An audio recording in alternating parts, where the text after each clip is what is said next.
चलिए स्टार्ट करते हैं यार।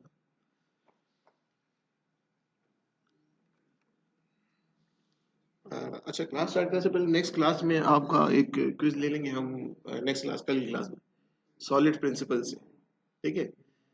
कोई कोड दिया होगा, उसमें कुछ आपसे पूछा जाएगा कि यहाँ पे क्या कुछ इसका है, थोड़ा एनालिसिस कर लो, कुछ एमसीक्यूज दे दूंगा, कुछ इस तरह से कुछ आसान सा वो कर दूंगा, ठीक है। खैर, तो कल आप सॉलिड प्रिंसिपल्स को ज़रा पढ़ के आए, ठीक है। डिटेल से नहीं कि उसकी प्रोग्रामिंग इम्प्लीमेंटेशन, वो जो एग्जांपल्स दिए, बस सॉलिड प्रिंसिपल्स को समझे कि वो क्या कह रहे हैं, ठीक है। तो मैं आपको कोई कोड दे दूंगा, वहाँ पे आप देखो कि ये प्रिंसिपल वहाँ पे वो उसको फुलफिल कर रहा है कि नहीं। तो ये आप एक कर लें कल की क्लास में, ठीक है। और दूसरा ये कि जो अ, आने वाले स्टूडेंट्स उनको भी बता देना, और नहीं भी बताओ तो खैर कल उनको सरप्राइज दे देंगे, आएंगे तो क्विज के साथ, ठीक है।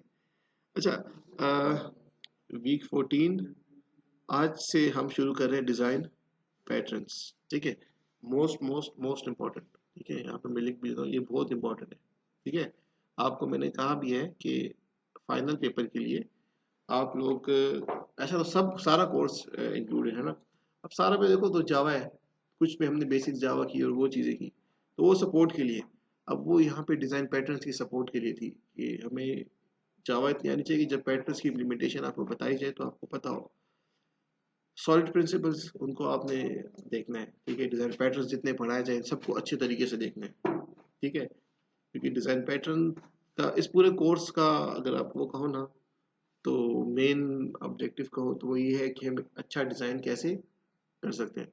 तो अब आपको जो हमने कंसेप्ट पर इनहेरिटेंस और पॉलीमॉर्फिज्म, कंपोजिशन, अब आप देखो उनको कंबाइन करके हम यूज़ करते हैं डिफरेंट पैटर्न्स में, और इससे हमें क्या फ़ायदा मिलता है। तो बहुत से पैटर्न है, हर पैटर्न आपको कुछ सिखाएगा, कुछ आपको डिज़ाइन के पॉइंट ऑफ व्यू से कुछ बातें बताएगा कि देखो अगर ये पैटर्न आप नहीं यूज़ करते तो ये प्रॉब्लम आपको आती है, ठीक है। और डिज़ाइन में प्रॉब्लम हमारी कम्प्लेक्सिटी, कपलिंग, मेंटेनेबिलिटी, ये चीज़ें हैं, ये यही प्रॉब्लम्स हमारे पास आती हैं, और इसकी गिर्द ही सारा वो आपके पास घूमता है।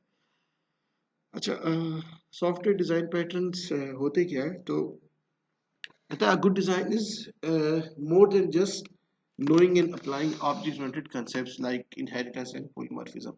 मतलब सिर्फ inheritance, polymorphism और abstraction ये चीज़ें पढ़ ली तो यही काफ़ी नहीं है एक अच्छे डिज़ाइन के लिए। Design focuses on creating flexible designs that are more maintainable, that can cope with changes easily. अब हमारे पास पैटर्न्स ऐसा एक आप कह लो कि ऐसा एक वे है जो आपको पहले एक प्रॉब्लम बताता है और उसका एक फिर पैटर्न बताता है कि भाई ये प्रॉब्लम है, ये पैटर्न यूज करो, ठीक है। You wouldn't face any challenges जो हम बात कर रहे हैं लाइक इसकी कम्प्लेक्सिटी की और हाई कपलिंग की, ठीक है, मेंटेनेबिलिटी की जो हम बात करें, तो ये प्रॉब्लम है, उसके लिए ये स्पेसिफिक आपके पास पैटर्न है, ठीक है। अच्छा, पैटर्न का दूसरा ये है कि देखो प्रोग्रामर का काम क्या है, इम्प्लीमेंटेशन, ठीक है। और डिजाइनर का काम क्या है, डिजाइन करना। अब डिजाइन के बाद, डिजाइन के जो बाद का जो आप कह लो कि डिजाइन के बाद का जो फेज है वो आपके पास कोडिंग है। डिजाइन के बाद फौरन हमने कोडिंग करनी होती है। लो लेवल डिजाइन की बात करो, डिजाइन हो गया, क्लासेस बन गई, कोडिंग करनी है। तो अब कहता है डिजाइन एंड इम्प्लीमेंटेशन का जो गैप है वो आपका ये पैटर्न रिड्यूस करता है, ठीक है। हमने डिजाइन किया लेट्स से, और अब उस डिजाइन को इम्प्लीमेंट करना, लेकिन हम चाहते हैं कि भाई ये जो हमारा डिजाइन है, ठीक है, ये जो हमने किया ये किसी ना किसी पैटर्न को फॉलो करे, या जरूरी नहीं कि हर किसी पैटर्न को फॉलो करे, या जो गिवन पैटर्न है उसके अकॉर्डिंग हो, ठीक है। अभी जब चूंकि पैटर्न की हम डिटेल्स जब पढ़ेंगे ना तो आपको भी पता चलेगा पैटर्न क्या होता है और इससे हमें क्या चीज़ अचीव होती है। तो रिड्यूस गैप का मतलब ये है कि इम्प्लीमेंटेशन और डिज़ाइन के बीच में हमारे पास ये पैटर्न एक चीज़ आ रही है, ठीक है, कि डिज़ाइन को आपने कोड पे मैप करना है तो बाय यूजिंग अ पैटर्न, किसी एक पैटर्न के थ्रू आप उसकी इम्प्लीमेंटेशन करो, ठीक है। ये एक बंदे थे जो भी थे एलेक्जेंडर, इन्होंने पैटर्न को कुछ यूं डिफाइन किया है, नॉट डिजाइन पैटर्न, सिर्फ पैटर्न की ये डेफिनेशन आपको बता रहा है।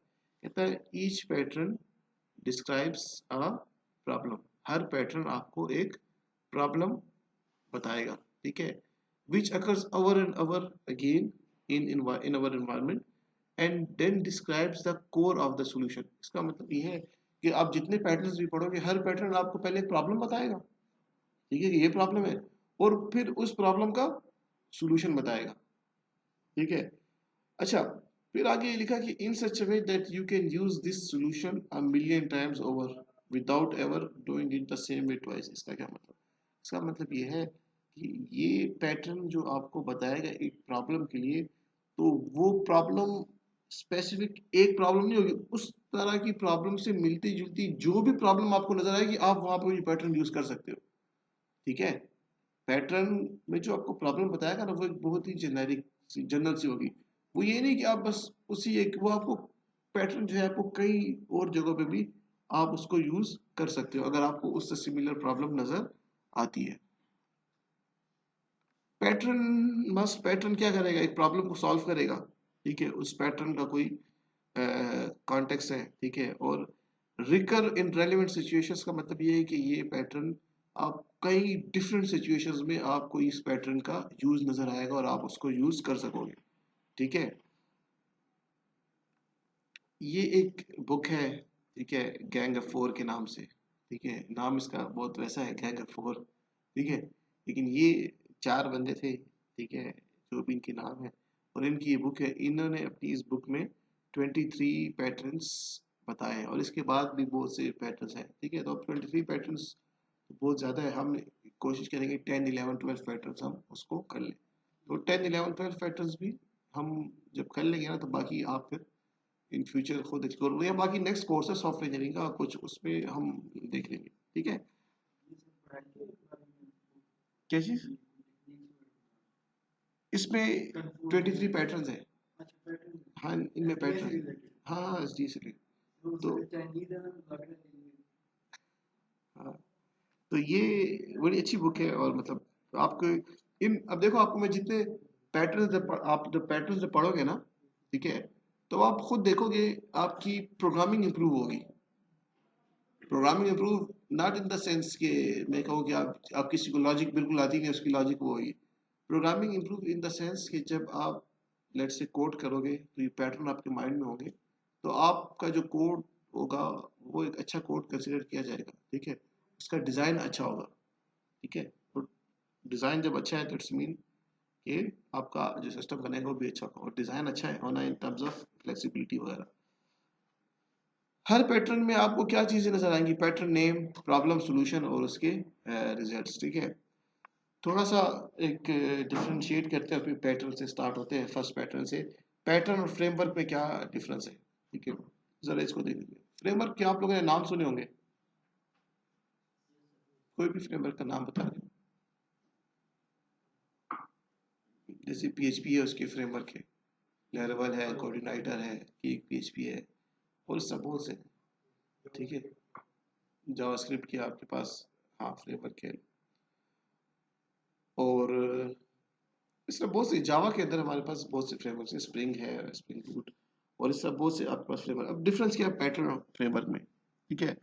अच्छा, कहता है design patterns are basically solutions to a problem that arises during the life of a software application in a particular context.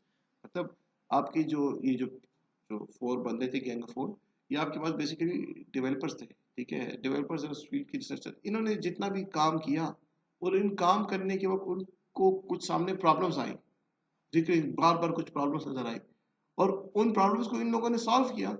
तो फिर वो ये हमारे सामने ले आए कि अगर इस तरह की प्रॉब्लम आ जाए, ठीक है, अब प्रोग्रामिंग है ना, आप प्रोग्रामिंग कर रहे हैं, क्लासेस क्लासेस ज़्यादा हो रही है, नंबर ऑफ क्लासेस ज़्यादा हो रही है, इनहेरिटेंस सब क्लासेस, क्या करें? तो उन्होंने एक सोल्यूशन दिया, क्या आपके पास जब ये नंबर ऑफ सब क्लासेस इतनी ज़्यादा हो रही है तो सब क्लासेस ज़्यादा मत बनाओ।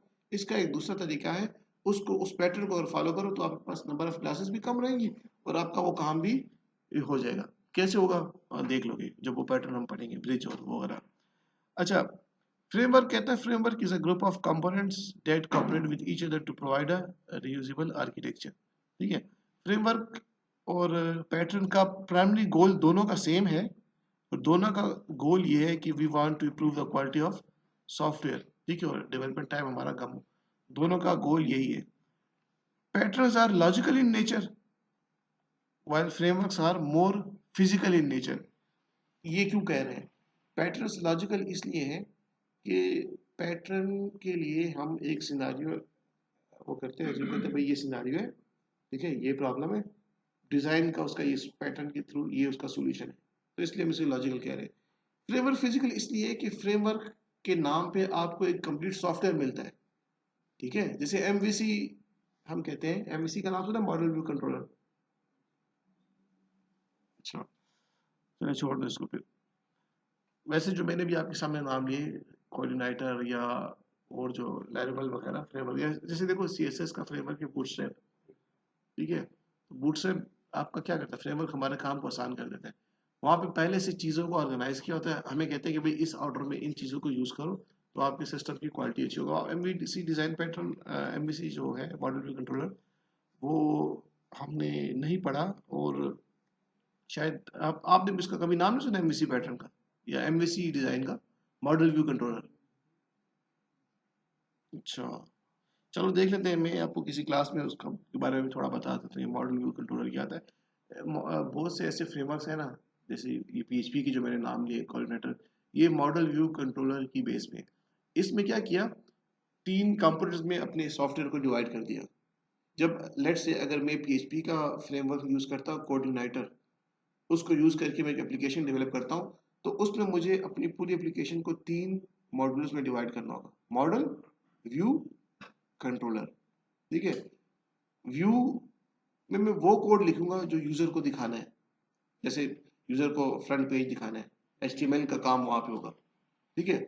मॉडल उसे कहते हैं कि इसमें मॉडल के अंदर मैं वो क्यूरीज करूंगा जिस, या वो फंक्शन लिखूंगा जो डेटाबेस से कुछ फैच करके ला रहे हैं, ठीक है।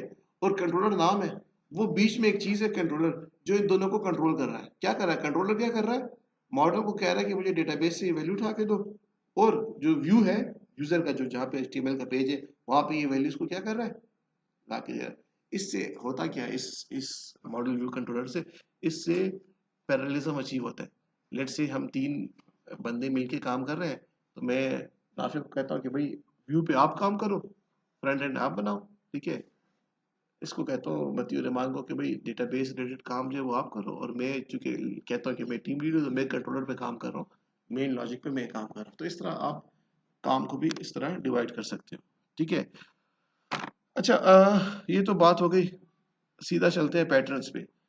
इस बुक के अंदर तीन कैटेगरीज बनाई है, ठीक है, 23 पैटर्न्स इन्होंने डिफाइन किए हैं, ठीक है।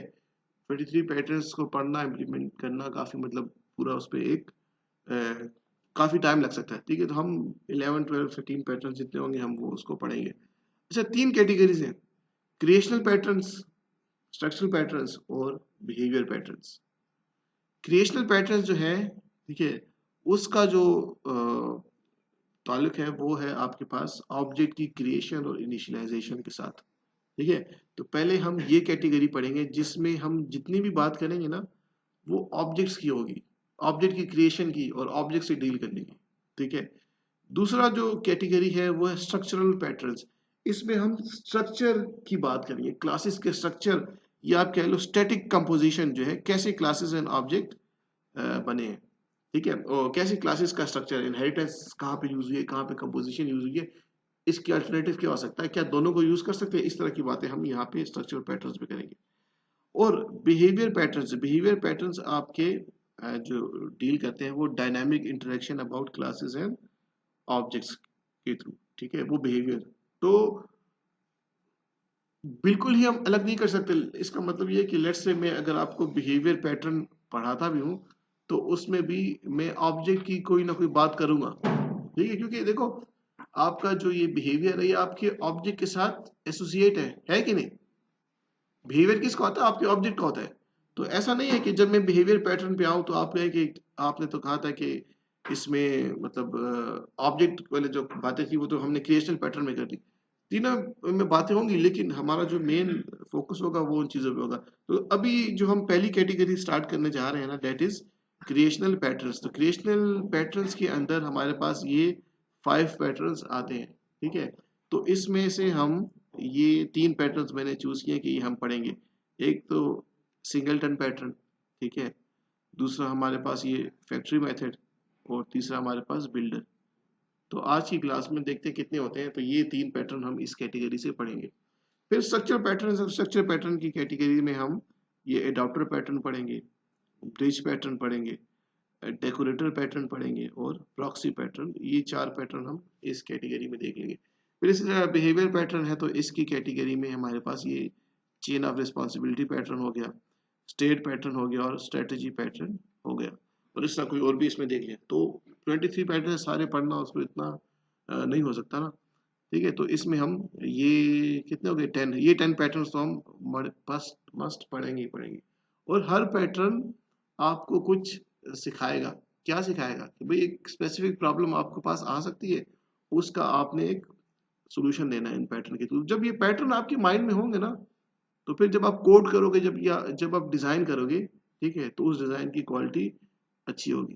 ठीक है, तो हर पैटर्न में आपको देखो एक एग्जांपल दी जाती है, एक प्रॉब्लम दी जाती है और उसका सॉल्यूशन दिया जाता है। ठीक है, तो पहला पैटर्न हम पढ़ते हैं। ठीक है, बस इसको छोड़ दे, क्या लिमिटेशन है।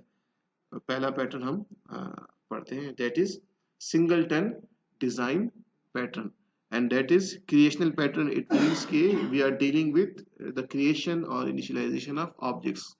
ठीक है, अच्छा, सिंगलटन डिजाइन पैटर्न हमें क्या कहता है? कहता है sometimes there may be a need to have only one instance of an object. ठीक है, क्यों ऐसा है अभी बताता हूँ। कहता है समटाइम्स ऐसी सिचुएशन आ जाती है ना कि हम चाहते हैं कि हमारे इस ऑब्जेक्ट का ये जो क्लास है इसका सिर्फ एक ही ऑब्जेक्ट बने, एक से ज्यादा ऑब्जेक्ट ना बने। तो क्या ऐसी कोई सिचुएशन आ सकती है आपके माइंड में? ऐसी कोई सिचुएशन है कि कब हमें इस तरह का सिनारियो या कब हमें इस तरह की चीज की जरूरत पड़ सकती है? वैसे ही ऑब्जेक्ट ओरिएंटेड प्रोग्रामिंग की कभी कोई ऐसा कुछ कोई आपके माइंड में हो कि ये वो सिचुएशन है जहाँ पे हम कह सकते हैं कि यार ऑब्जेक्ट का इस क्लास का एक ही ऑब्जेक्ट बने, एक से ज्यादा ऑब्जेक्ट ना बने।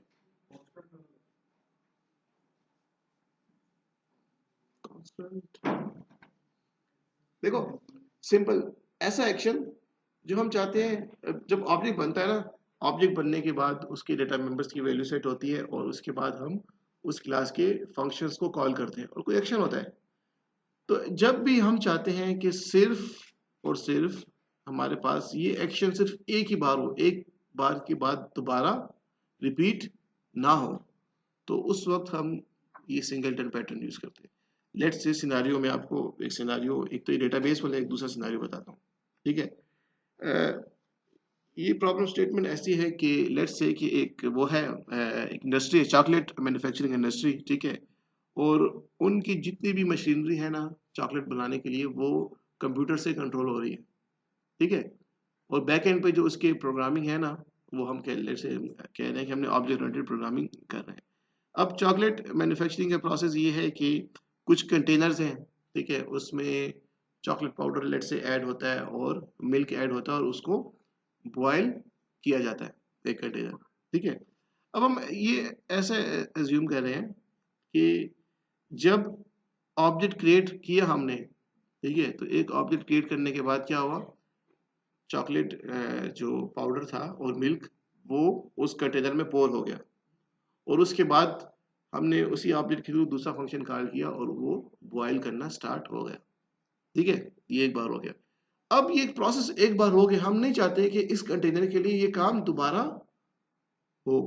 तो अगर इसके ऑब्जेक्ट को हम रिस्ट्रिक्ट ना करें, तो लेट्स से ये ऑब्जेक्ट बार बार क्रिएट करे, कोई भी लेट्स से एक हार्डवेयर मशीन है ना, मैंने एक बटन मैंने प्रेस किया, ये प्रोसेस दोबारा शुरू हो गया।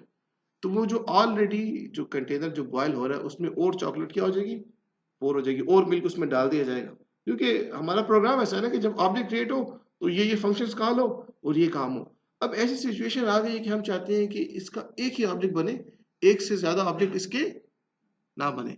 तो अब हमें क्या करना है, अब हमें प्रोग्रामिंग के थ्रू उसको रिस्ट्रिक्ट करना है कि एक से ज्यादा ऑब्जेक्ट्स ना बन सके। तो इसे कहते हैं सिंगलटन, एक इंस्टेंस। ठीक है, मींस क्लास का एक इंस्टेंस, मींस क्लास का एक ऑब्जेक्ट। तो अब कैसे ये हो सकता है? अच्छा, दूसरी एग्जांपल ये है, हमने डेटाबेस कनेक्टिविटी देखा था लास्ट क्लास में। ठीक है, देखा था ना डेटाबेस कनेक्टिविटी। अब उसमें भी ऐसा है कि एक बार डेटाबेस से कनेक्शन स्टेब्लिश कर लिया हमने, ठीक है। अब हर बार हम नहीं चाहते कि बार बार कनेक्शन स्टेब्लिश हो, क्या हो, बार बार कनेक्शन स्टेब्लिश हो। बस एक बार बन गया ना, एक बार ऑब्जेक्ट उसका क्रिएट हुआ, कनेक्शन बन गया, अब दोबारा कोई आए तो अगर कनेक्शन पहले से बना उसको वही ऑब्जेक्ट रिटर्न कर दो, उसको वो इंस्टेंस रिटर्न कर दो, बजाय इसके कि वो दोबारा क्या करे, कनेक्शन बनाए। ये सिनारियो है। तो अब ये तो एक दो एग्जांपल दे दी आपके प्रोग्रामिंग के एक्सपीरियंस से आगे जितने भी सम, कितनी बार, कई बार ऐसी सिचुएशन आएगी जहाँ पे आपको ये लिमिटेशन होगी कि ये काम ने सिर्फ एक बार होना है, दोबारा ना हो।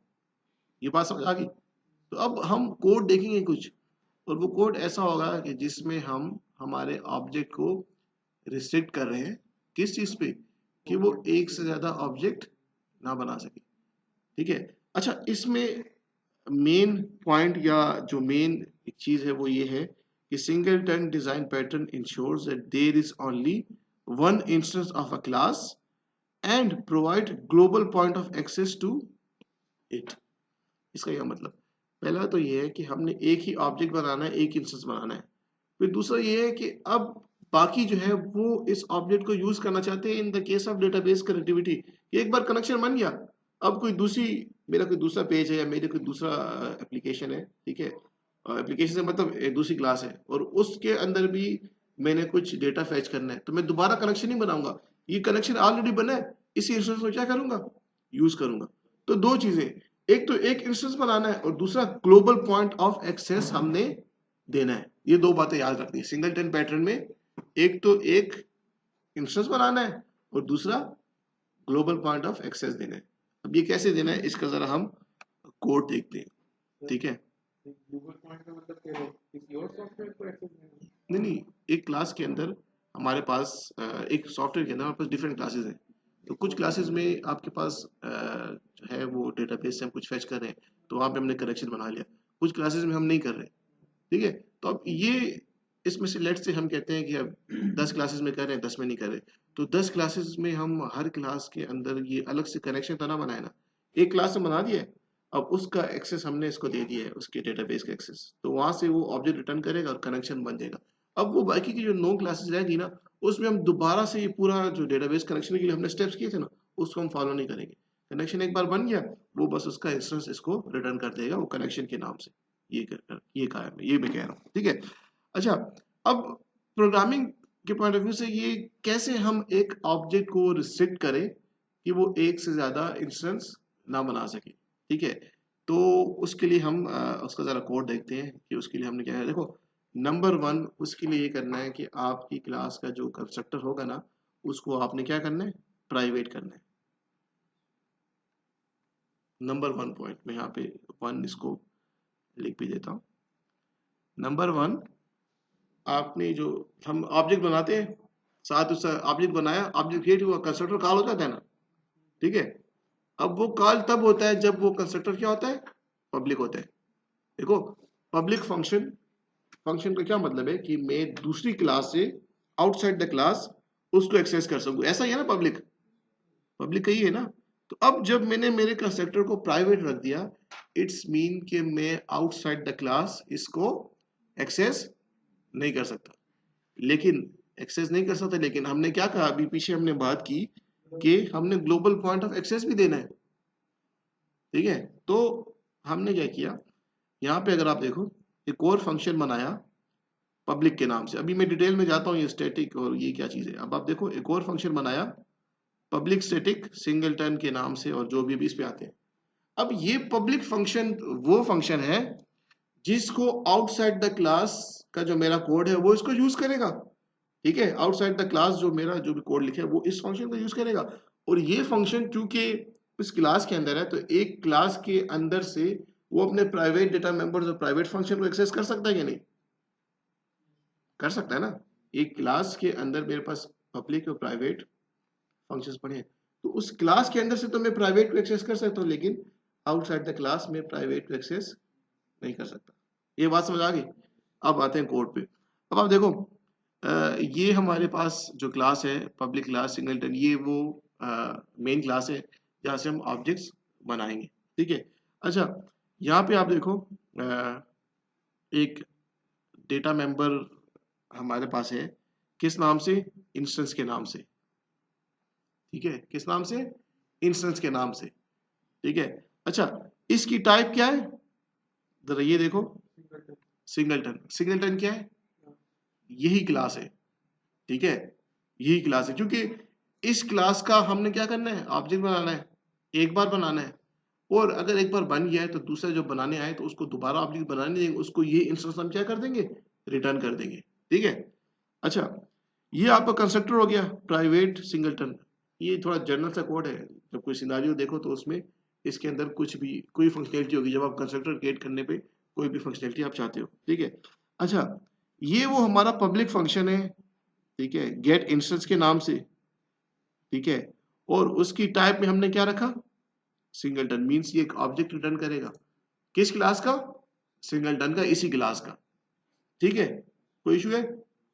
अच्छा अब आप यहां पे देखो कि ये जो मेरा डेटा मेंबर था इंस्टेंस के नाम से, ठीक है, मैंने यहां पे कंडीशन लगाई कि if instance is equal to null. ठीक है, if instance is equal to null. Start में जब मेरा ऑब्जेक्ट क्रिएट नहीं हुआ तो ये नल ही है। ठीक है, जब मेरा ऑब्जेक्ट क्रिएट नहीं हुआ तो ये नल है। तो उसके बाद क्या करो, यहां पे देखो instance is equal to new singleton. ये अब इस क्लास का ऑब्जेक्ट क्या करो? क्रिएट करो। अगर नल है तो क्रिएट करो। ठीक है, अच्छा यहां पे तो ये आपके पास इफ कंडीशन एंड हो गई। ठीक है, अब अगर नल नहीं है तो क्या होगा? इफ कंडीशन अगर ट्रू नहीं होगी तो उस बॉडी से बाहर निकल आएगा ना, और रिटर्न क्या कर देगा? इंसर्ट कर देगा। अब यहाँ पे आते हैं, जरा यहाँ पे देखो, ये जो मेरा फंक्शन था पब्लिक और साथ में मैंने स्टैटिक भी लिख दिया। तो स्टैटिक फंक्शन, जब हम किसी फंक्शन के साथ स्टैटिक का कीवर्ड लगा देते हैं तो इसका क्या मतलब होता है? चेंज। किसी फंक्शन के साथ जब हम स्टैटिक लगा देते हैं क्या होता है? ये अवेलेबल होता है पूरे कोड के लिए, इसका ऑब्जेक्ट बनाने की जरूरत नहीं है, ऑब्जेक्ट के बगैर हम इसको एक्सेस कर सकते हैं। ठीक है, नॉर्मली हम, अब देखो हमने तो यही कहा है ना कि हमने एक बार एक कंडीशन ये कि ऑब्जेक्ट बनाना है एक ही बार। दूसरी बार जब ऑब्जेक्ट बनेगा, कोई बनाना चाहे लेट से, तो वो बना नहीं पाएगा, उसको पुराना वाला ऑब्जेक्ट ही क्या कर दिया जाएगा? रिटर्न कर दिया जाएगा। ठीक है, अच्छा अब यहाँ पे देखो इस क्लास के अंदर जो मेरी मेन क्लास है, तो अब ये गेट इंस्टेंस का फंक्शन जो है, क्योंकि ये इसको मैंने एक तो पब्लिक रखा है, मैं इसको दूसरी क्लास से एक्सेस कर सकता हूँ। दूसरा दूसरा मैंने इसको स्टैटिक रखा है, तो इसका ऑब्जेक्ट क्रिएट करने की मुझे जरूरत नहीं है इस क्लास के अंदर। तो मैंने क्या किया, मैंने डायरेक्ट उस क्लास का नाम सिंगलटन डॉट गेट इंस्टेंस के फंक्शन को कॉल किया। तो अब यहाँ से जब मैंने फंक्शन को कॉल किया तो मेरा जो कंट्रोल है प्रोग्राम का वो यहाँ पे आ गया। मीन्स अब मैंने इस फंक्शन को कॉल किया, इस फंक्शन को कॉल किया तो वहां पे क्या है? वहां पे ये कह रहा है, कंडीशन लगाई कि अगर इंस्टेंस नल है, फॉर द फर्स्ट टाइम जब मैं ऑब्जेक्ट क्रिएट करने जा रहा हूं तो इंस्टेंस क्या होगा? नल होगा। ठीक है, तो क्या करो? तो ऑब्जेक्ट क्रिएट कर दो। अगर इंस्टेंस नल नहीं है, ठीक है, लेट से मैं दूसरी बार ऑब्जेक्ट क्रिएट करना चाह रहा हूं, तो क्या होगा? वो आपको जो ऑलरेडी पहले जो आपका जो ऑब्जेक्ट सेट हुआ है, जिसकी वैल्यू जो क्रिएट हो गया है, ये आपको जस्ट वो इंस्टेंस रिटर्न कर देगा। ठीक है, तो अब देखो इस पैटर्न ने हमें क्या सिखाया? इस पैटर्न ने हमें ये सिखाया कि समटाइम्स ऐसी सिचुएशन आ जाएगी आपके पास जहाँ पे आप चाहते हो कि एक से ज्यादा या एक बार ऑब्जेक्ट बने, दूसरी बार ऑब्जेक्ट ना बन सके। तो उसके लिए हमें ये पैटर्न बताया कि भाई इस पैटर्न से आप, जब ये पैटर्न आप करते हो तो आप अपनी एप्लीकेशन को रिस्ट्रिक्ट कर सकते हो कि एक ही बार ऑब्जेक्ट बने, दोबारा ऑब्जेक्ट ना बने। लेट्स से मैं आपको एक एग्जांपल देता हूँ, ऑनलाइन ऑनलाइन शॉपिंग की एग्जांपल, चलो इसको उसके साथ रिलेट कर लेते हैं। ठीक है, लेट्स से मैंने एक ऑनलाइन शॉपिंग में एक कैटलॉग नजर आ रहा है मुझे। ठीक है, एक कैटलॉग नजर आ रहा है, ठीक है, और डिफरेंट गैजेट्स वगैरह, मैं उसमें से कोई एक सेलेक्ट करता हूँ। तो जब मैं कोई एक सेलेक्ट करता हूँ, ठीक है, एक बार मैंने उस पर क्लिक किया उसके बटन पे, ठीक है, उसके बटन पे मैंने क्लिक किया, वो मेरे कार्ट में आ गया। तो हम ज्यूम करें कि लेट से मैं उस बटन पे क्लिक करता हूँ और वो मेरे कार्ट में आ गया, तो बटन पे क्लिक करने से मैं कहता हूँ एक ऑब्जेक्ट क्रिएट हुआ, ठीक है, और ये प्रोसेस हो गया। तो हम चाहते हैं कि एक एटम मेरे पास आ गया है, दोबारा वही सेम एटम मेरे पास दोबारा नहीं आ सकता। इसमें एक सिनारियो बता रहा हूँ, तो अब वहां पे आप सिंगलटन यूज कर सकते हो। कैसे यूज करो? ये जब उसने एक बार उस बटन पे क्लिक किया, एक ऑब्जेक्ट क्रिएट हुआ, ठीक है, दोबारा अगर उसी बटन पे क्लिक करते हैं ऑब्जेक्ट क्रिएट नहीं होगा, अगर आपने ये पैटर्न जो यहाँ पे आपको कोड नजर आ रहा है, ये पैटर्न आपने फॉलो किया हो। तो ऐसी बहुत सी सिचुएशन आ जाती हैं जहाँ पे हमें एक एक्शन जो हम चाहते हैं जो दोबारा ना हो, तो आप सिंगलटन पैटर्न को यूज करोगे। क्लियर है?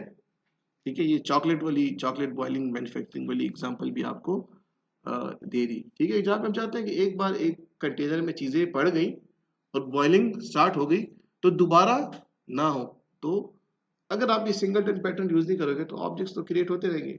किसी ने भी कोई एक्शन किया, ऑब्जेक्ट क्रिएट हुआ, वो दोबारा से वही काम स्टार्ट कर देगा। यहाँ तक क्लियर है? इसका इसकी कोड में कुछ और चीजें हैं, जरा उसको हम देखते हैं। ये तो सिंपल आपको कोड दिखाया ना, ठीक है, यही कोड है, लेकिन इसमें कुछ और हमारे पास कुछ प्रॉब्लम्स आती हैं, थोड़ा उसको हम देखते हैं। ठीक है, अच्छा, दो इसमें वो है, सिंगलटन में दो, आप कह लो इम्प्लीमेंटेशन के पॉइंट पे दो बातें होती है। एक को हम अर्ली इनिशियलाइजेशन कहते हैं, ठीक है, और एक को हम लेजी इनिशियलाइजेशन कहते हैं। ठीक है, अर्ली इनिशियलाइजेशन का मतलब ये है कि सिंगलटन जो ही क्लास आपके पास लोड हुई, क्लास के साथ ही सिंगलटन बना दो। लेजी इनिशियलाइजेशन जो अभी आपको जो कोड दिखाया है ना, ये लेजी इनिशियलाइजेशन है। ठीक है, यहाँ पे हमने बकायदा कुछ चेक्स लगाए हुए हैं। तो लेजी इनिशियलाइजेशन का मतलब ये है जहाँ पे हमारे पास डिफरेंट चेक्स आ जाए। वो चेक्स क्या करते हैं, अभी जरा आप उसको इसका कोड देखते हैं तो आपको ये थोड़ा सा अंदाजा हो जाएगा।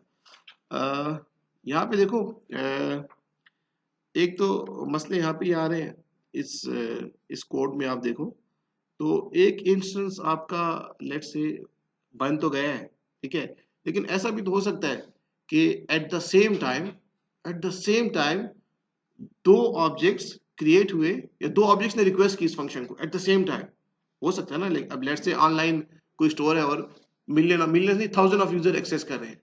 ठीक है, तो हो सकता है पॉसिबिलिटी है कि एट द सेम टाइम दो जो है वो सेम काम करे। तो उस वक्त क्या होगा? उस वक्त तो प्रॉब्लम आएगी ना, मतलब दोनों को दो ऑब्जेक्ट बना के बन जाएंगे दो ऑब्जेक्ट, है ना, अगर सेम टाइम पे आए। तो उसके लिए हमें क्या करना है? तो उसके लिए हमें फिर सिंक्रोनाइजेशन करनी है। तो उसको हम जरा देखते हैं उसका कोड। मेरी बात समझो कि मैं क्या कहना चाह रहा हूँ। मैं ये कहना चाह रहा हूँ, हम कहते हैं कि एक ऑब्जेक्ट बनेगा ना, ये कोड ये कर रहा है, लेकिन एट द सेम टाइम दो रिक्वेस्ट आ गई और दोनों ने जब देखा कि ऑब्जेक्ट की इंस्टेंस की वैल्यू नल है, दोनों को कहा नल है, दोनों के लिए उसने ऑब्जेक्ट क्रिएट कर लिया, तो ये बात तो हल हो गई। बात समझ आई है कि नहीं? उसके लिए क्या करें? तो उसके लिए हमारे पास एक सिंपल कोड में जैसे एक सिंक्रोनाइज का वर्ड यूज करना है, और एक साथ में थोड़ा सा और कोड है, उसको जरा देख लेते हैं। अच्छा, किधर गया सिंगलटन? ये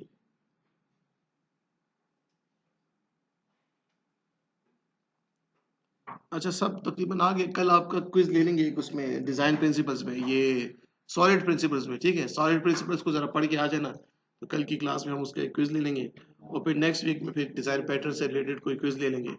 असाइनमेंट नंबर 3 मैंने अपलोड किया कि नहीं? नहीं किया शायद, दूसरे उसमें की, वो भी आज कर दूंगा।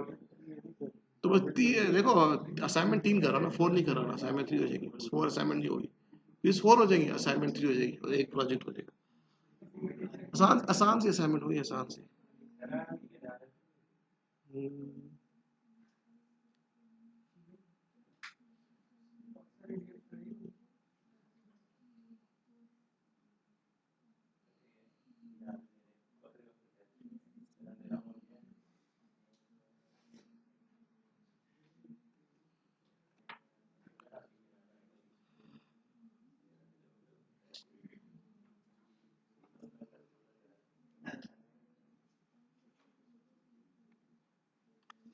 अच्छा, जरा इस कोड को देखें। ठीक है, ये कोड अगर कोई डेस्कटॉप प्रोग्रामिंग करता है लेट से, और मतलब काफी इसमें थोड़ी सी मतलब ऐसी चीज है ना जो थोड़ी टेक्निकल इस तरह से है कि आपको उसका पता होगा, थ्रेड्स का पता है, थ्रेड्स का मल्टी थ्रेडिंग ऑपरेटिंग सिस्टम में। ठीक है, अब वो हम किस लिए करते हैं? मल्टी थ्रेडिंग हम किस लिए करते हैं? लाइट वेट प्रोसेस, और मेन ऑब्जेक्टिव क्या है थ्रेड्स का? सिंक्रोनाइजेशन। ठीक है, कि सबको वो मिले। अब हमारी एप्लीकेशन अभी ऐसा होता है कि एक टाइम पर एक यूजर तो एक्सेस नहीं कर सकता, मल्टीपल यूजर एक्सेस कर रहे होते हैं। ठीक है, अब हमारे सिनारियो में भी यही है कि हमने पैटर्न पढ़ा, वो ये कहता है कि एक से ज्यादा ऑब्जेक्ट ना बने।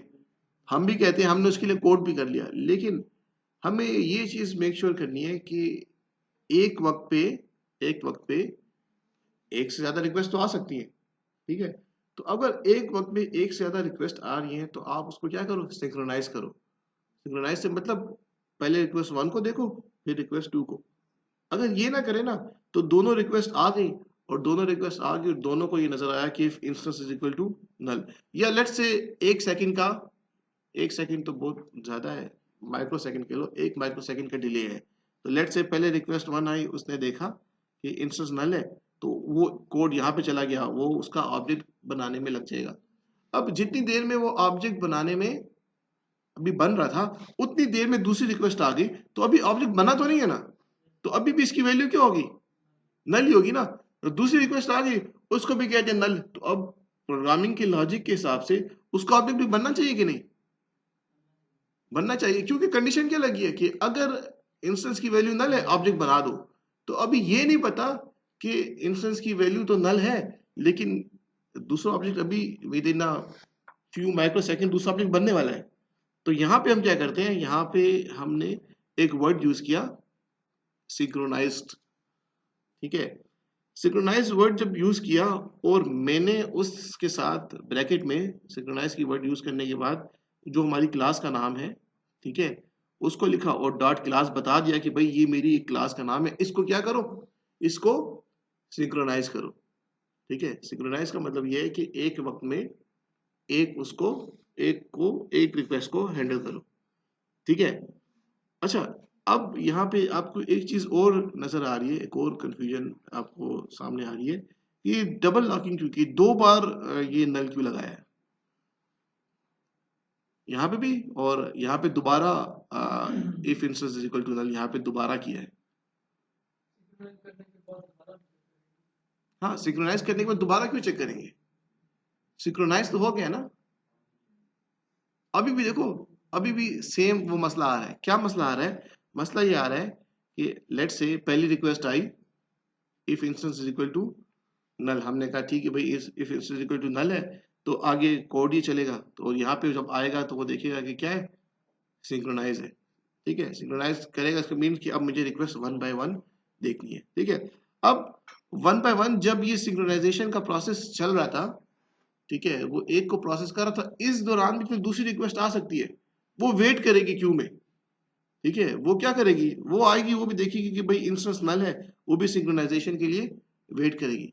ठीक है, तो सिंक्रोनाइजेशन के बाद भी हमें दोबारा ये चेक लगाना जरूरी है कि दोबारा देखें कि हो सकता है कि मेरी पहली मैंने सिंक्रोनाइज कर दिया, 1 बाय 1 प्रोसेस होगा, ठीक है, लेकिन अभी जब मेरा एक रिक्वेस्ट प्रोसेस हो रही थी, इस दौरान दूसरी रिक्वेस्ट क्यू में आ गई, जिसके बाद इसकी बारी है, तो क्यू में वो तभी आई जब उसने देखा कि इंस्टेंस की वैल्यू नल है।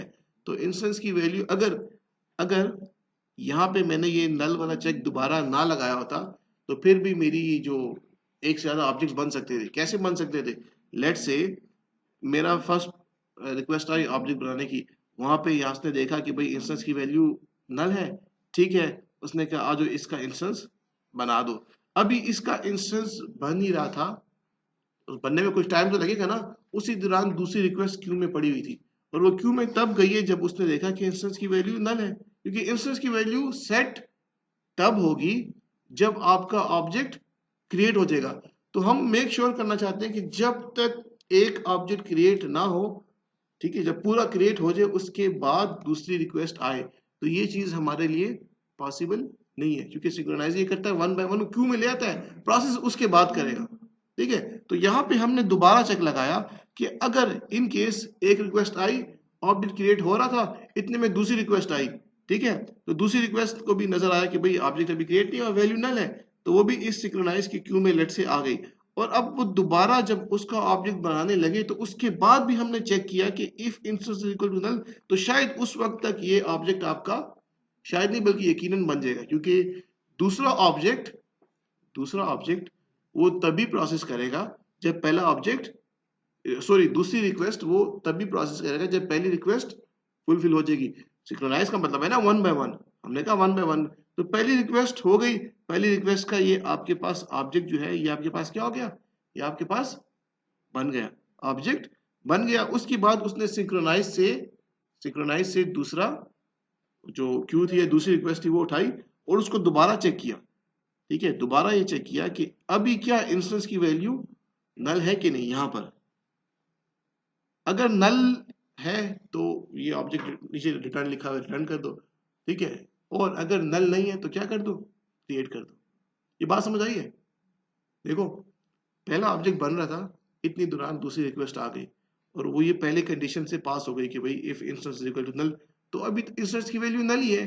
तो वो सिंक्रोनाइज के पास आ गई कि भाई मैं वेट कर रहा, मैं मेरी ये रिक्वेस्ट है, मैं वेट कर रही हूँ, जब ये ऑब्जेक्ट बन जाए उसके बाद मुझे देखो, मुझे मतलब वो करो। तो अब वो ऑब्जेक्ट क्रिएट हो गया, उसके बाद अगर हम दोबारा चेक ना लगाते ये वाला if instance equal to null, तो क्या होता, दूसरी रिक्वेस्ट को भी ये इंस्टेंस क्रिएट हो जाता। ठीक है, तो इसलिए हमने ये डबल चेकिंग किए। समझ आई कि नहीं आई? क्लियर है कि नहीं, मैं दोबारा समझाऊं? नहीं समझ आई? अच्छा, किसी को भी समझ नहीं आई? देखो मेरी बात सुनो, हम जब ये इसको चलो, ये जो मैंने हाईलाइट किया है आप समझो कि ये हमारे जो कोड है इसका पार्ट नहीं है। समझ आ गई बात? ठीक है, अच्छा अब मुझे देख के ये बताओ कि ऑब्जेक्ट जो है वो कब बनता है। ऑब्जेक्ट कब बनेगा, जब इंस्टेंस की वैल्यू नल होगी। इंस्टेंस की वैल्यू, यही एक हमारे पास चेक का मैकेनिज्म है कि इंस्टेंस की वैल्यू नल होगी तो ऑब्जेक्ट बनेगा। इसके अलावा कोई और चेक है ऑब्जेक्ट को रिस्ट्रिक्ट करने के लिए? ये चेक है ना, ये कंडीशन है कि ऑब्जेक्ट की वैल्यू नल होगी। अच्छा अब अब्दुल नाफे ने एक रिक्वेस्ट की ऑब्जेक्ट क्रिएट होने की, इसका ऑब्जेक्ट अभी क्रिएट हो ही रहा था। ठीक है, पहले अच्छा पहले तो ये सिंक्रोनाइज पे आते हैं ना, अगर सिंक्रोनाइज ना किया होता ना तो फिर ये है कि एट द सेम टाइम, ये वन बाय वन वाला प्रोसेस ना होता, एट द सेम टाइम दो ऑब्जेक्ट्स क्रिएट हो जाते हैं। अगर दोनों टाइम पे अब्दुल नाफे भी और उमैर भी रिक्वेस्ट भेजता है तो एट द सेम टाइम क्या होता, एट द सेम टाइम दोनों के ऑब्जेक्ट्स क्रिएट हो जाते। इस चीज से बचने के लिए हमने ये किया कि यहाँ पे क्या वर्ड लगाया, सिंक्रोनाइज का। अब क्या होगा, अब वन बाय वन काम होगा। ठीक है, तो अभी उमैर की अब्दुल नाफी ने रिक्वेस्ट की ऑब्जेक्ट क्रिएट करने की, अभी इसका ऑब्जेक्ट क्रिएट हो ही रहा था कि इतने में अभी ऑब्जेक्ट क्रिएट नहीं हो, इसी टाइम में दूसरी रिक्वेस्ट आ गई, तो वो कहां पे जाएगी, वो सिंक्रोनाइज की क्यू में जाएगी। तो सिंक्रोनाइज की क्यू में तब आएगी जब ये बात वो मेक श्योर करेगा कि ऑब्जेक्ट की इंस्टेंस की वैल्यू क्या है, नल है। अब बात समझ आ गई? तो दूसरी रिक्वेस्ट भी आई इस बेस पे कि ऑब्जेक्ट की वैल्यू क्या है, नल है, क्योंकि ऑब्जेक्ट अभी क्रिएट नहीं हुआ। उसके बाद ऑब्जेक्ट क्रिएट हो गया उसी फौरन सेकंड के बाद, और उसके बाद दूसरी रिक्वेस्ट आई तो उसको भी क्या, वो जब क्यू में आई थी, ठीक है, कुछ डिले था दोनों की रिक्वेस्ट में, कुछ सेकंड का डिले था, लेकिन जब वो भी क्यू में आई इस बेस पे आई कि ऑब्जेक्ट की वैल्यू क्या है, नल है। तो दूसरी के बाद में अगर ये ना होगा तो दूसरा ऑब्जेक्ट भी क्रिएट हो जाएगा। तो इसलिए दोबारा ये डबल चेकिंग की कि दूसरी जो रिक्वेस्ट क्यू में जब आई थी, हमें नहीं पता कि वो जिस वक्त आई थी उस वक्त ऑब्जेक्ट बना हुआ था कि नहीं। ठीक है, तो हो सकता है कि कुछ डिले से वो रिक्वेस्ट शायद दो तीन रिक्वेस्ट आ जाए उसके बाद, और सभी को ये नजर आए कि भाई उस वक्त ऑब्जेक्ट क्रिएट नहीं हुआ था, हो रहा था उस वक्त। ठीक है, तो उसलिए हमने ये दोबारा एक चेक लगाया यहाँ पे कि अगर इफ इंस्टेंस की वैल्यू दोबारा चेक करो नल है तो ऑब्जेक्ट आपके पास नहीं बनेगा। समझ आ गई? क्या नाम है? हाँ, शरियार, ये समझ आ गई बात, ये डबल चेक क्यों लगाया? जी जी, क्या चीज? तो क्यों लंबी होने का कोई मसला है, क्यों वो हमारा काम नहीं है, वो ये सिंक्रोनाइज फंक्शन देख रहे हैं। हाँ, अगर हमें खुद इस तरह से कुछ डील करना पड़े तो डेफिनेटली हम कुछ सोच समझ के क्यू का साइज रखेंगे कि कितनी क्यू आ रही है, कितनी क्यू को हम अलाउ कर सकते हैं, ये भी हम कर सकते हैं। क्यू से पहले एक और चेक लगा दें कि जब तक ये पहली वाली क्यू जो है ये खाली नहीं होती और रिक्वेस्ट नहीं आ सकती। तो पैरेललिज्म की भी कोई लिमिट होती है ना, कितनी रिक्वेस्ट हम एक टाइम पे हैंडल कर सकते हैं, depend upon the size of Q, तो उतनी हम आने देंगे। बात समझ आ गई? देखो ऑनलाइन अगर कोई लेट से सर्वर भी है ना, तो वहां पे भी उन्होंने भी कुछ लिमिटेशंस तो लगाई होंगी ना कि अगर कितनी रिक्वेस्ट हम एक टाइम में हैंडल कर सकते हैं। अगर उसको हैंडल नहीं करे तो ट्रैफिक आता रहेगा, सिस्टम हमारा क्या होगा, जब सबको फुलफिल नहीं कर सकेगा तो इसे कहते हैं डिनाइल ऑफ सर्विस अटैक। ये कुछ को रिक्वेस्ट जाएगी, ठीक है, मतलब मैं रिक्वेस्ट कर रहा हूँ, मुझे मेरी रिक्वेस्ट फुलफिल नहीं हो रही, तो मैं कहूँ यार सिस्टम काम नहीं कर रहा, तो डेफिनेटली हैंडल करने के लिए कुछ तो होगा, कुछ तो मैकेनिज्म होगा, इससे पहले एक और चेक लगा दें, ठीक है। तो इस पैटर्न, अच्छा इसमें आपको एक और वर्ड नजर आ रहा है, वोलेटाइल। वोलेटाइल मेमोरी का तो सबको पता होगा, पता है कि नहीं, मुस्कुरा क्यों है, नहीं पता।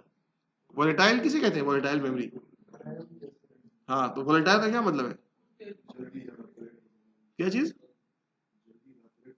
जल्दी, जल्दी क्या, हाँ, रैम को वोलेटाइल क्यों कहते हैं ये बताओ मुझे, ये बता, उमे हानि बताएगी ये इसको वोलेटाइल क्यों कहते हैं। मीना रियाज आप बता दे, रैम को वोलेटाइल क्यों कहते हैं, क्या, नहीं सीरियसली आपको नहीं पता, खुदा को मानो यार क्या करो, ये तो स्कूल के बच्चों को भी पता होगा जिसने कंप्यूटर पढ़ा होगा। वोलेटाइल का मतलब ये जब तक उसको करंट मिल रहा है तब तक उसमें डेटा है रैम में, ठीक है। अभी यहाँ पे हमने ये वोलेटाइल का वर्ड इसलिए लगाया कि हम कहते हैं, आपको कैश का तो पता है ना, जब कैश का भी नहीं पता, कैश मेमोरी का वो क्या होती है,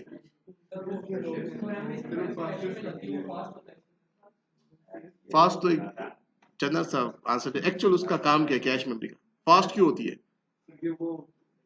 प्रोसेसर के ज्यादा करीब है, या प्रोसेसर के अंदर दो लेवल है, एक लेवल उसके बाहर है, और कैश में आपका प्रोसेसर वो फंक्शन या वो जिसने इसको प्रोसेस करना है वो चीजें रखता है जो फ्रीक्वेंटली उसे बार बार चाहिए, तो रादर देन कि आप वो प्रोसेसर जाए और रैम से दोबारा डेटा उठाए, वो उसको कैश में रख देता है। अब यहाँ पे भी हमें नहीं पता कि ये यहाँ पे कुछ पीस ऑफ कोड जो है वो कैश में रख ले, ठीक है, लेट्स से ये इंस्टेंस क्रिएट करने का काम कैश में रख ले, तो हम चाहते हैं, हम बिल्कुल भी वो नहीं चाहते, हम चाहते हैं कि इस क्लास के साथ, इस इंस्टेंस के साथ जब वॉलेटाइल का वर्ड हमने लगा लिया ना, तो वॉलेटाइल का वर्ड लगाने से अब ये अपनी कैश वगैरह में कुछ भी स्टोर नहीं करेगा, ठीक है। तो हम ऑब्जेक्ट को इतना रिस्ट्रिक्ट करना चाहते हैं कि एक से ज्यादा ना बने, तो हम कहते हैं उसकी कोई इंफॉर्मेशन जो है आपके पास कैश में भी ना हो, ताकि कैश से कोई उसको एक्सेस कर सके, ठीक है। तो ये वॉलेटाइल का वर्ड यहाँ पे है।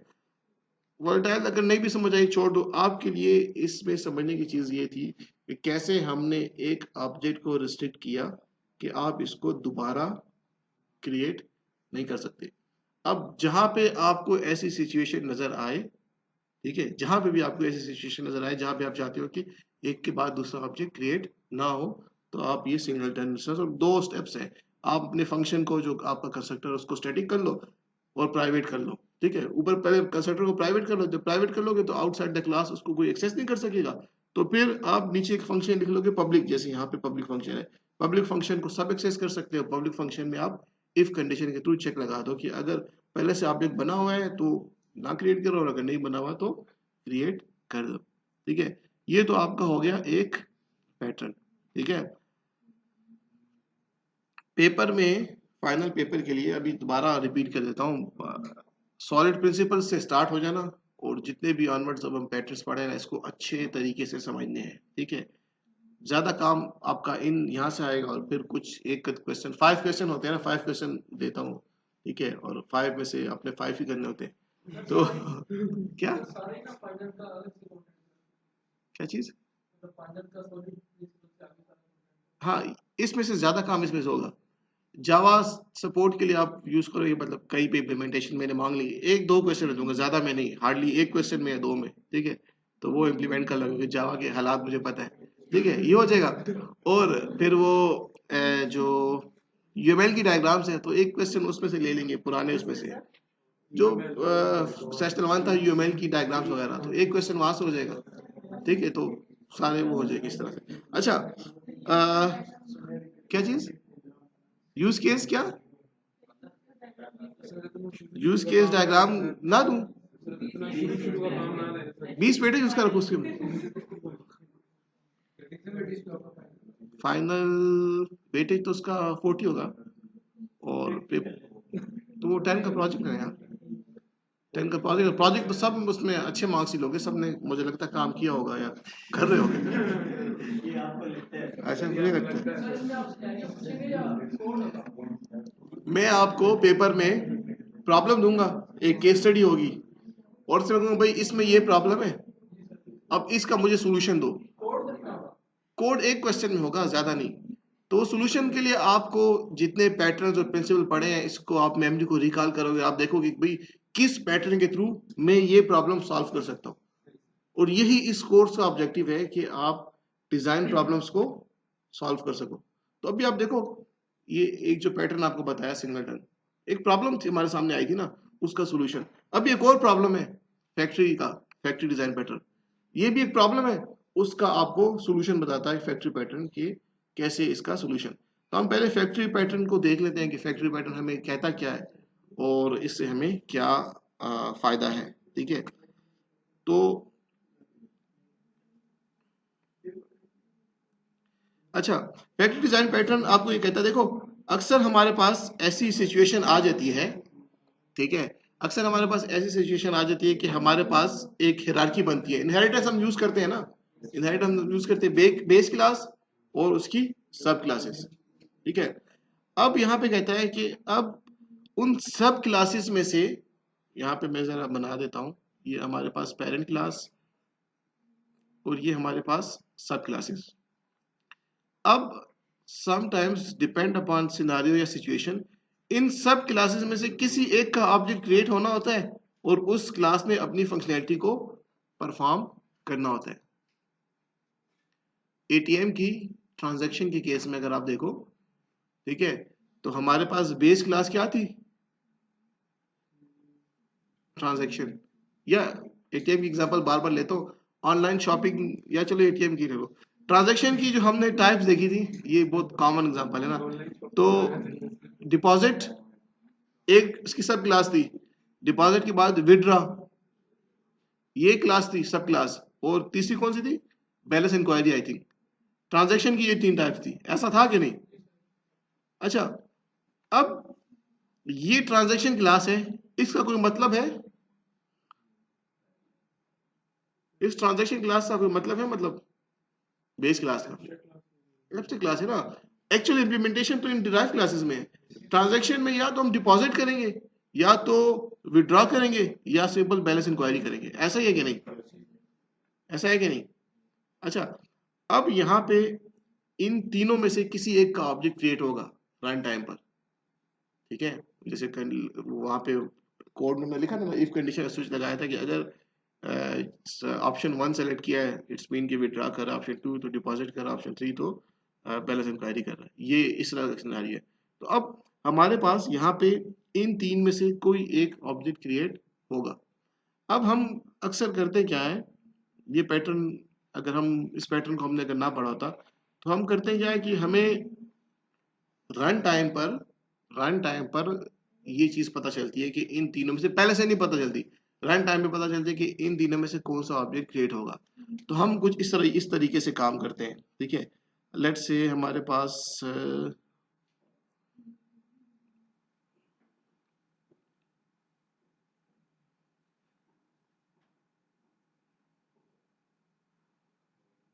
ये मेरे पास, आप लेट्स से कि मेरे पास क्लाइंट कोड है। ठीक है, क्लाइंट कोड से मेरा मतलब ये है कि एटीएम पे लेट्स से हम कहते हैं ये क्लाइंट कोड, मतलब जहाँ से आपका ऑब्जेक्ट क्रिएट होता है और जहाँ से आप वो काम कर रहे हो। ठीक है, अब अब आप समझो, लेट्स से इसको जरा ऑनलाइन पे ले जाते हैं, इसलिए कि ट्रैफिक के एग्जांपल को बीच में लाता है। लेट्स से ऑनलाइन ये एप्लीकेशन है, ठीक है, एक सर्वर पर ये डिप्लॉय है, ये एप्लीकेशन एक सर्वर पर डिप्लॉय है। ठीक है, और इस एप्लीकेशन में कोड कुछ इस तरीके से लिखा हुआ है, इफ कंडीशन लगी हुई है। क्या लगी हुई है? इफ कंडीशन लगी हुई है। ठीक है, इफ एल्स इफ और वगैरह वगैरह। अब यूजर की रिक्वेस्ट जब आती है ऑनलाइन शॉपिंग के लिए, ठीक है, और आप इस एप्लीकेशन को आप हिट करते हो, और यहाँ पे आपसे कहता है कि आप जो शॉपिंग की है, इसकी पेमेंट आप कैसा करना चाहते हो, थ्रू क्रेडिट कार्ड, आपका क्रेडिट कार्ड है, डेबिट कार्ड है, या आपके वॉलेट में कोई कॉइन्स है, ठीक है, किसके थ्रू आप करना चाहते हो, ये सिनारियो है। ऑनलाइन आपने शॉपिंग की, अब आपसे चॉइस मांग रहा है कि आप जो पेमेंट है वो किसके थ्रू करना चाहते हो, क्रेडिट कार्ड है, डेबिट कार्ड है, या कौन से वो बिटकॉइन से है वो है, या कोई वॉलेट में आपकी ऑलरेडी इसमें अकाउंट में कुछ ई वॉलेट होता है ना अक्सर शॉपिंग सेंटर में कि वहां पे आपके कुछ कॉइन्स हो जाते हैं, मिल जाते हैं आपको, उसके थ्रू करना चाहते हो। कितने ऑप्शन है, 3 4। तो इसकी हिरार्की कैसे होगी, इसकी हिरार्की भी ऐसे होगी, ठीक है, बेस क्लास और सब क्लासेस। क्लियर है?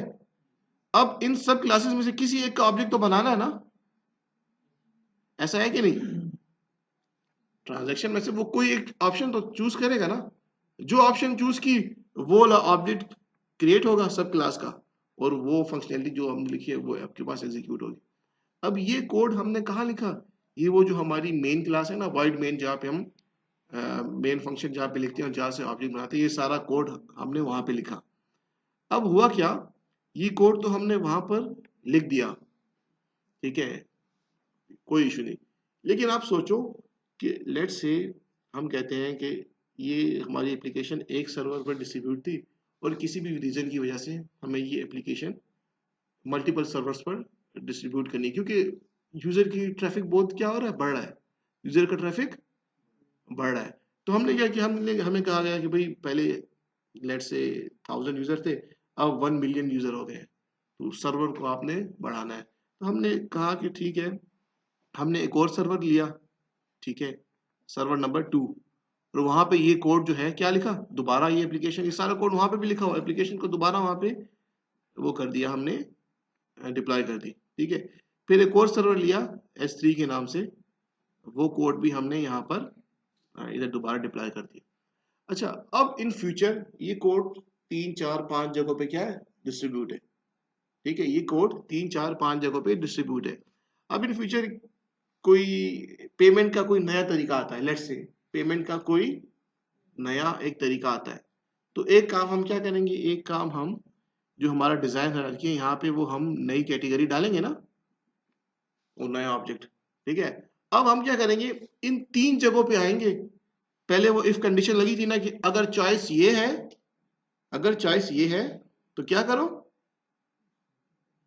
ये सेलेक्ट करो, चॉइस ये है तो ये सेलेक्ट करो। तो अब जो नई आई तो हम एक और एल्स इफ या एक और स्विच में एक और स्टेटमेंट डालेंगे, कितनी जगहों पे डालेंगे, इस सर्वर पे भी डालेंगे, यहाँ पे भी वही कोड है ना, इस सर्वर पे भी डालेंगे, सर्वर 2 पे और सर्वर 1 पे भी, ऐसा है कि नहीं, ऐसा है कि नहीं? अब आप ये देखो, समझने की जो बात है कि मुझे कितनी जगहों पे चेंजेस करनी पड़ रही है, 3 जगहों पे, ठीक है। लेट से अगर हम क्लाउड की बात करें, क्लाउड में हमारे पास वर्चुअलाइजेशन होती है, ठीक है, कंटेनर्स को हम यूज करते हैं, ठीक है, कंटेनर्स, कंटेनर्स का कुछ आइडिया है, वो इसमें पढ़ा ना ऑपरेटिंग सिस्टम में, ठीक है, डॉकर कंटेनर्स, ठीक है। डॉकर कंटेनर में क्या, एक कंटेनर बना दिया और जितनी डिपेंडेंसी है हमने उस कंटेनर में डाल दी, कि इस सर्विस को चलने के लिए जो जो चाहिए हमने उसमें डाल दिया। तब वो एक कंटेनर नहीं होता, हम सिमिलरली 10 12 15 कंटेनर चलाते हैं, ठीक है, रिस्पॉन्सिव बनाने के लिए एप्लीकेशन को, कि एक कंटेनर कितनी एप्लीकेशंस को, कितनी रिक्वेस्ट को हैंडल करेगा। तो अब उस केस में लेट से ये हो, तो अब देखो मैं हर जगह जाके ये चेंजेस करूंगा, हर कंटेनर के अंदर या हर सर्वर के अंदर जाके ये मैं इसमें चेंज करूंगा, ठीक है, प्रॉब्लम है ना? क्या इसका कोई सोल्यूशन है? तो इसका सोल्यूशन है हमारे पास factory design pattern. Factory design pattern आपको ये कहता है कि जो आपकी जो क्लाइंट एप्लीकेशन है, क्लाइंट एप्लीकेशन, उसको आपने इस डायग्राम में अगर आप देखो, तो मेरी क्लाइंट एप्लीकेशन को मैंने लेट्स से कितनी सब क्लासेस थी, इस सब क्लास के साथ भी लिंक किया हुआ है, इसके साथ भी कपल किया हुआ है, ऐसा है कि नहीं? कपल कैसे है, कपल्ड ऐसे है कि मैंने क्लाइंट एप्लीकेशन में लिखा हुआ है कोड कि if choice is equal to 2 तो इस क्लास के ऑब्जेक्ट को कॉल करो, तो ये आपस में लिंक है, लिंक है। इसी तरह इफ चॉइस इक्वल टू 3 तो क्लास 3 के ऑब्जेक्ट को कॉल करो, इफ चॉइस इक्वल टू 4। तो अब मैंने यहाँ पे मेरे कोड में क्या है, कपलिंग ज्यादा है, ठीक है, डायरेक्ट इन क्लासेस का आपस में लिंक है, और अगर वो मेरा क्लाइंट एप्लीकेशन डिस्ट्रीब्यूट करनी पड़ रही है तो मुझे हर जगह पे जाकर चेंजेस करनी पड़ रही है। अब क्लाइंट ये जो फैक्ट्री पैटर्न ये कहता है, फैक्ट्री पैटर्न आपको ये कहता है, सोल्यूशन क्या देता है, इस ये एक प्रॉब्लम थी ना कि अब यहाँ पे कपलिंग ज्यादा आ रही है, मेंटेनेबिलिटी इशू आ रहा है, तो फैक्ट्री पैटर्न आपको ये सोल्यूशन देता है। वो कहता है कि आपकी जो ये सब क्लासेस की जो हिरार्की है उसको उसी तरह रहने दो, ठीक है। क्लाइंट का जो आपके पास एप्लीकेशन है आप उसको 50 जगह पे डिस्ट्रीब्यूट करते हो, 50 जगह पे उसके कोड को डिस्ट्रीब्यूट करो, लेकिन ये जो इफ वाली लॉजिक लिखी हुई है ना, इफ वाली लॉजिक, ठीक है, इसको डिस्ट्रीब्यूट नहीं करो, इसको आप एक और क्लास बनाओ, उसको नाम हम चूंकि फैक्ट्री पैटर्न है फैक्ट्री नाम ही दे देते हैं, एक और क्लास बनाओ फैक्ट्री के नाम से, ठीक है। और उस क्लास का काम ये है कि जब भी क्लाइंट कोई रिक्वेस्ट करेगा, लेट से कोई ऑप्शन चूज करेगा, लेट से 4 ऑप्शन है ना पेमेंट मैकेनिज्म में से कोई एक सेलेक्ट करेगा, तो वो रिक्वेस्ट जाएगी पहले किसके पास, फैक्ट्री पैटर्न के पास, ठीक है। फैक्ट्री पैटर्न आपको आपकी चॉइस के हिसाब से ऑब्जेक्ट रिटर्न करेगा, क्या करेगा, ऑब्जेक्ट रिटर्न करेगा। फैक्ट्री जो क्लास है या एक कंपोनेंट कह लो, ये आपको ऑब्जेक्ट रिटर्न करेगा, जो ऑब्जेक्ट रिटर्न करेगा वो ऑब्जेक्ट फिर आप उसको, उसके अंदर जो फंक्शन है उसको आप यूज करोगे। मतलब लेट से मुझे ट्रांजैक्शन का ये क्रेडिट कार्ड का ऑब्जेक्ट रिटर्न किया मेरी चॉइस के हिसाब से, तो फिर वहां पे नीचे कोड में लिखा होगा क्रेडिट कार्ड डॉट एग्जीक्यूट, तो क्रेडिट कार्ड वाली पेमेंट मेरी हो जाएगी। अगर कॉइन्स के थ्रू किया तो कॉइन्स के थ्रू। अब इससे फायदा क्या हुआ,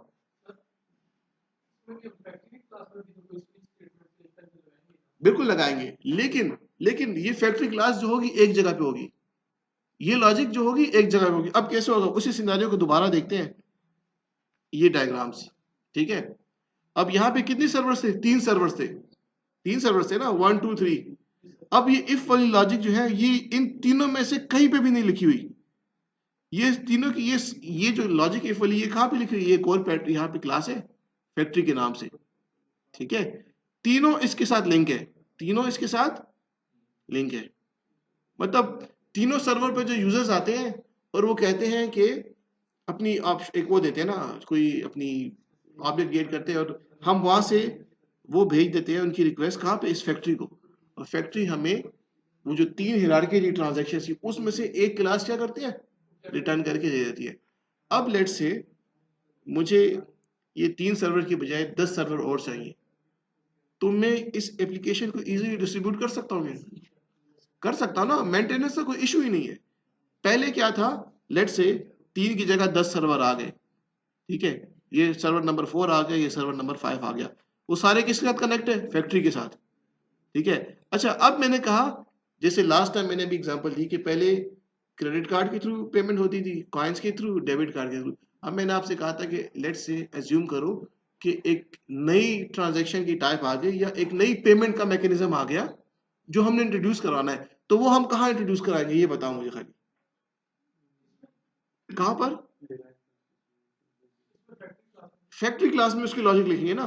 कितनी जगह पे चेंज किया, एक जगह पे, लेकिन जो पहले की अप्रोच है उसमें कितनी जगह पे चेंज कर रहे थे, 3 जगह पे। तो कोई फायदा नजर आ रहा है, या 4 जगह पे, ठीक है। तो फैक्ट्री पैटर्न आपको कहता है कि आप क्या करो, आप लोग डेलीगेशन करो। डेलीगेशन, डेलीगेशन किसे कहते हैं, डेलीगेट, डेलीगेट मतलब एक ऑब्जेक्ट रिटर्न करने का काम एक और क्लास को डेलीगेट कर दो, कि भाई आपको हम जब कॉल करें आप हमारी रिक्वेस्ट के हिसाब से हमें ऑब्जेक्ट क्या करोगे, रिटर्न करोगे। तो अब ये जो ऑब्जेक्ट रिटर्न वाला काम था, ये हमने जब फैक्ट्री पैटर्न जब हमारे माइंड में नहीं था, तो हम हर इफ वो जो हमारी हर क्लाइंट क्लास थी वहां पे हम ये लॉजिक लिख रहे थे। तो उससे ये हुआ था कि जब हमें उसको डिस्ट्रीब्यूट करना पड़ा था, उस क्लास में चेंजेस करनी पड़ी थी, तो जितनी जगह वो कोड डिस्ट्रीब्यूट है उतनी जगह हमने वो चेंजेस की। तो हमने कहा कि आप उस डिसेंट्रलाइज से एक सेंट्रलाइज एक क्लास बना लो और वो आपको ऑब्जेक्ट रिटर्न करके देगी। अब ये ऑब्जेक्ट आपको कैसे रिटर्न करके देगी, इसका कोड देखते हैं, और वो आपको ऑब्जेक्ट रिटर्न करके देगा, ठीक है।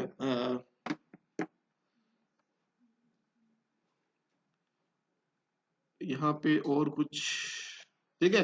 तो अब देखो हमने ये एक और एग्जांपल भी थी लेकिन बस उसको छोड़ो, उससे अच्छी एग्जांपल मैं आपको बताता हूँ। हम अगर आप देखो तो हमने जो हमारे सिस्टम का जो पहली अप्रोच थी उसमें कपलिंग क्या थी, ज्यादा थी, ठीक है। कैसे कपलिंग ज्यादा थी, कपलिंग इस तरह ज्यादा थी कि हर क्लास का जो क्लाइंट था वो हर सब क्लासेस के साथ लिंक था, देखो इस तरह से। अब आप देखो ये आपकी जो एप्लीकेशन को ऑब्जेक्ट जो लिखा हुआ है ना, ये क्लास 1 के साथ भी लिंक है, क्लास 2 के साथ भी। लेट्स से 10 क्लासेस हैं, तो ये इन 10 क्लासेस के साथ क्या होगा, लिंक होगा, ठीक है। इसे कहते हैं कपलिंग, ये कपलिंग ज्यादा है इसमें। लेकिन जब हमने ये अप्रोच की ठीक है। तो इस अप्रोच में क्या था, आपका हर क्लास या आपका हर वो किसके साथ लिंक है, वो सिर्फ एक फैक्ट्री पैटर्न के साथ लिंक है या एक फैक्ट्री क्लास के साथ लिंक है। तो हमने स्ट्रॉन्ग कपलिंग को, जो कपलिंग ज्यादा थी उसको हमने वीक कपलिंग में क्या किया, कन्वर्ट किया। ठीक है, इसका कोड हम देख लेते हैं और फिर हम क्लास को एंड करते हैं। तो फैक्ट्री पैटर्न का कोड आप देखो, वो इस तरह से है कि आपके पास पोस्ट क्लास और news post, blog post, post factory and then client. अच्छा, अब यहाँ पे देखो जरा, तो इस प्रोग्राम के अंदर हमने ये किया कि एक हमारे पास एक पोस्ट की क्लास है। पोस्ट क्लास मीन्स फेसबुक की पोस्ट है ना, या कोई भी पोस्ट है, न्यूज़ पोस्ट, जो भी, ये पोस्ट की क्लास है। इसमें पोस्ट की आईडी होती है, मतलब जब ये पोस्ट क्रिएट, उसको एक आईडी असाइन करनी। पोस्ट का टाइटल हो गया, ठीक है, जिस चीज के बारे में पोस्ट है, और पोस्ट का कंटेंट, ये तीन चीजें आपको यहाँ पे नजर आ रही हैं। ये सब पोस्ट में कॉमन है, इसलिए इसको हमने एब्स्ट्रैक्ट क्लास में रख दिया। और अच्छा, पोस्ट की टाइप्स आ गई, लेट्स से न्यूज़ पोस्ट, उसकी अपनी कुछ वो होंगी, कुछ एक्स्ट्रा उसमें चीजें चाहिए होंगी, लेट्स से हेडलाइन बतानी होगी। ब्लॉग पोस्ट, ब्लॉग पोस्ट पे अपना कुछ फंक्शनैलिटी चाहिए होगी। ठीक है, दो चीजें हो गई। अब अगर मैं यहाँ पे क्लाइंट पे ये लिख देता, क्लाइंट वाले कोड में, कि अगर न्यूज़ पोस्ट है तो न्यूज़ का ऑब्जेक्ट बनाओ और उसको क्या करो, कॉल करो, और उस जो भी प्रोसेस हो। अगर पोस्ट ब्लॉग पोस्ट है तो ब्लॉग पोस्ट वाला ऑब्जेक्ट बनाओ, उसको क्या करो, क्रिएट करो और ये करो। तो अगर मैंने यहाँ पे वो इफ वाला कोड लिख देता या स्विच वाला कोड लिख देता, तो फिर वही बात, अगर इसको मुझे रिपीट करना होता तो ये कोड में डुप्लीकेट होता। और अगर जो नई पोस्ट मुझे, लेट से अभी हमारे पास कितनी पोस्ट है, दो, एक तीसरी पोस्ट अगर मैं क्रिएट करता, तो इस मेन में अगर ये मेन डिस्ट्रीब्यूट हुआ था, मुझे हर जगह पे वो कोड लिखना पड़ता। हमने अब क्या किया, हमने, अगर आप हमारी मेन क्लास देखो, तो यहाँ पे आपको स्विच रिलेटेड या इफ रिलेटेड कोई कोड नजर नहीं आ रहा। हमने वो कोड एक सेपरेट क्लास में रख दिया, जिसे हम कह रहे हैं पोस्ट फैक्ट्री। और अब आप देखो यहाँ पे क्या है, यहाँ पे स्विच वाला है ना, कि अगर केस ब्लॉग है, ब्लॉग पोस्ट है, तो ये काम करो, सॉरी ये, और अगर पोस्ट न्यूज है तो ये काम करो। ये कोड हमने सिर्फ एक जगह पे लिखा। अब आपको जो मैंने अभी एग्जांपल में जो वो बताया था, पेमेंट टाइप्स, अब आप देखो ये आपकी पेमेंट टाइप्स है। अब ये पेमेंट टाइप्स से रिलेटेड कोड जो है मैंने कहाँ पे रखा, सिर्फ एक क्लास में। अच्छा, अब लेट्स से मेरे पास पेमेंट टाइप की कुछ थर्ड टाइप आती थी, तो मैं यहाँ पे एक क्या करता, एक केस एडिशनल, एक केस में ऐड कर देता। लेकिन अगर ये वाला काम, ये वाला काम, ये सारा कोड मैंने इस क्लाइंट वाली क्लास में रखी होती, सारा कोड, तो अगर ये क्लाइंट एप्लीकेशन, मेरी वेब एप्लीकेशन में अगर आप देखो, ये क्लाइंट को मुझे डिस्ट्रीब्यूट करना पड़ता परफॉर्मेंस के लिए, क्योंकि ये वो पहली क्लास है कि यूजर जब आता है सबसे पहले इस क्लास को हिट करता है, इस क्लास का कोड रन करता है। पर वो लॉजिक मैंने याद की होती, तो जितनी जगह ये डुप्लीकेट होती उतनी जगह मुझे चेंजेस करनी पड़ती। तब आप देखो यहाँ पे इसका कोड देखो, मैं यहाँ पे, अच्छा ये आपको पता है कि जो आपकी बेस क्लास होती है, उसका हम ऑब्जेक्ट यूज करते हैं। ठीक है, किस लिए यूज करते हैं, क्योंकि उससे हम पेरेंट की जो, सॉरी, जो चाइल्ड क्लासेस हैं उसके फंक्शंस को हम यूज कर सकते हैं। तब आप यहाँ पे जरा इस कोड को देखो और मुझे बताओ, ये सिर्फ फर्स्ट पीस ऑफ लाइन, ये जो फर्स्ट पीस ऑफ कोड की जो लाइन है, इसमें मेरे पास क्या हो रहा है, मुझे जरा ये बताएं। ऑब्जेक्ट कौन सा है, क्लास कौन सी है, और किसको कॉल कर रहा हूँ, ये बताएं मुझे।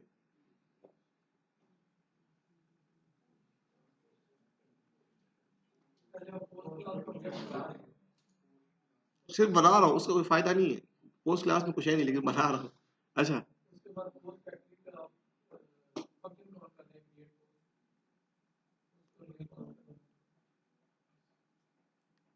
ठीक है अब्दुल्ला, फिर क्या करें।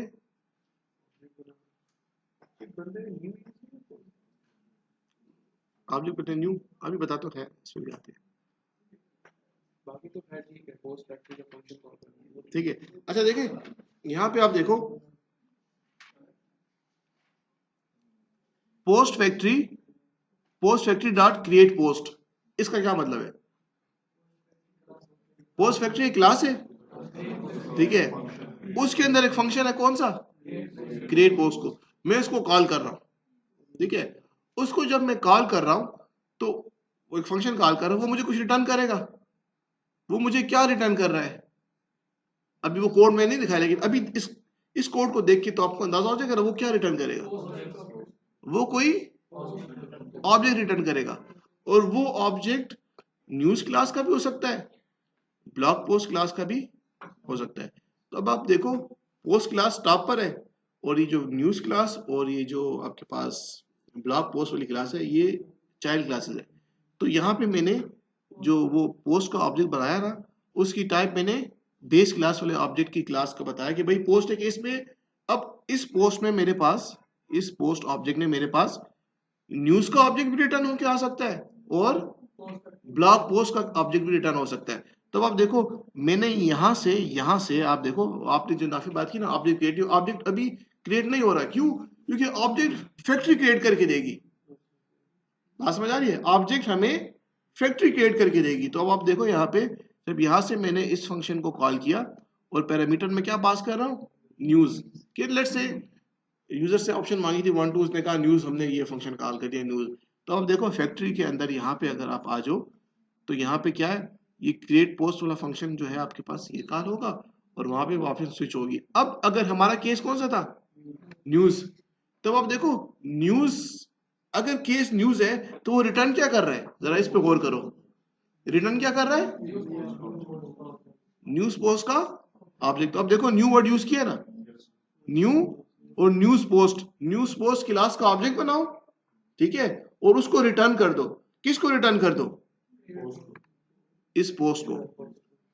अब यहाँ पे देखो हम क्या कर रहे हैं, सिंपल उस पोस्ट को प्रिंट कर रहे हैं, या यहाँ पे ऐसा होता कि हम कहते हैं पोस्ट न्यूज क्लास में कोई प्रिंट का फंक्शन है जिसमें हम, अच्छा एक्चुअली ये कोड बहुत मैंने थोड़ा जनरल सा रखा है ना, ऐसा है। अब देखो इस पोस्ट में क्या होगा, सिर्फ ये आप इसको समझ लो, इस पोस्ट में क्या होगा, या तो न्यूज का ऑब्जेक्ट या ब्लॉग पोस्ट का ऑब्जेक्ट।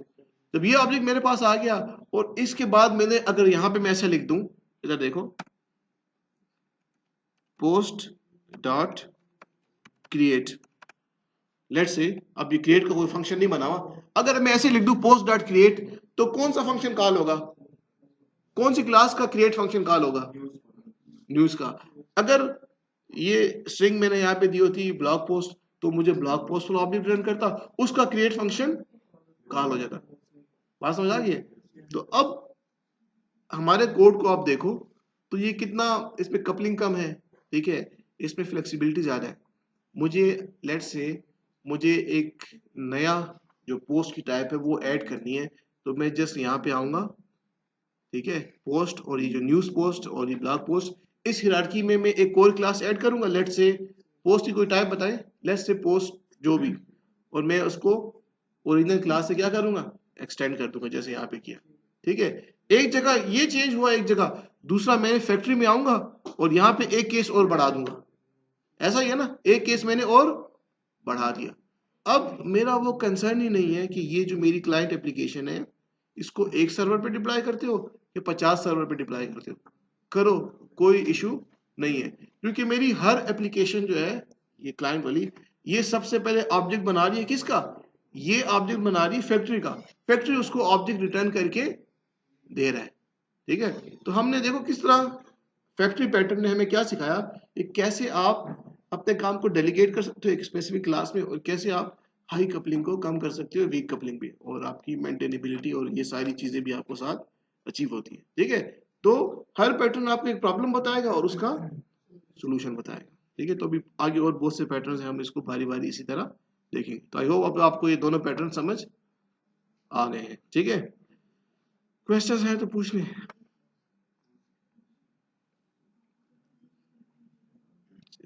चलो सेफ नहीं करना, चलो खैर, सेफ हो भी गया।